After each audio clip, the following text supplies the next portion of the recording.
안녕하세요. 교육 담당자 경쌤입니다. 직장인이 대학원에 진학하면 무조건 좋을까요? 보통 이직을 하시기보단 대학원 진학을 하시려는 가장 큰 이유는 바로 대학원을 나온 후 이직과 승진, 외부 출강에 있어서 기회를 얻을 수 있다는 점, 그리고 매너리즘 극복과 동기부여가 된다는 점, 관련 인맥을 형성하고 교류의 기회를 얻을 수 있기 때문입니다. 물론 요즘 석사학위를 가지고 있는 사람들이 점점 늘어나고 있고, 특히 특수대학원은 직장인을 대상으로 하는 만큼 학비가 굉장히 비쌉니다. 그럼에도 불구하고 가치가 있을 것 같아서 진학하신다고들 하는데요. 여러분이 직장인 신분에서 특수대학원을 생각한다면 반드시 이것들을 고민해 보셔야 합니다. 이 고민들을 하지 않고 무작정 대학원에 진학을 하게 된다면 큰 소득 없이 최소 2년이라는 시간을 버릴 수가 있습니다. 그렇기 때문에 저는 여러분들께 특대, 특수대학원의 유용성을 따져보시라고 말씀드리고 싶습니다. 대학원은 생각보다 시간을 더 투자해야 합니다. 수업 외에도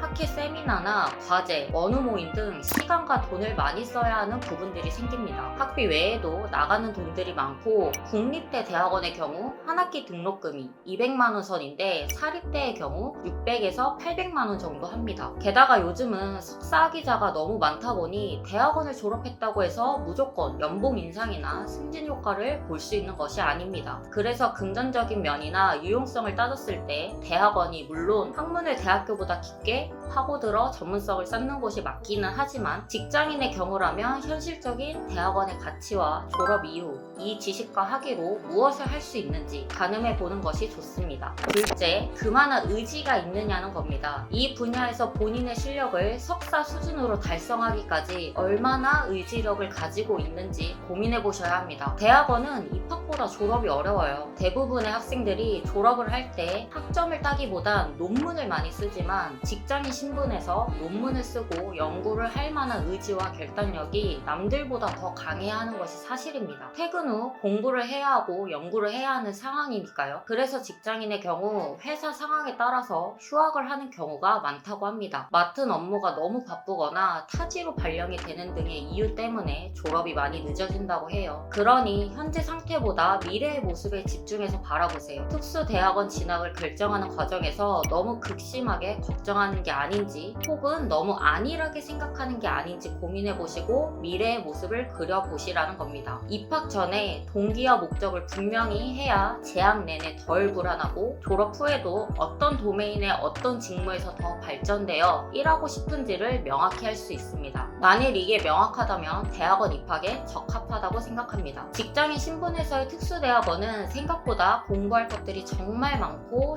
시간, 비용적으로도 투자가 크기 때문에 반드시 진학하시기 전에 장단점을 충분히 고민해보시고 대학원의 장점을 최대한 얻어가시라고 말씀드리고 싶습니다. 대학원 진학에 있어서 내가 응시 요건이 되는지, 대학원에 진학하려면 무엇을 준비해야 하는지, 대학원 진학에 필요한 학위 과정은 어떻게 준비해야 하는지 궁금하신 분들은 이 영상 댓글에 남겨드린 상담 폼으로 와주세요. 그럼 다음 시간에 봐요. 안녕.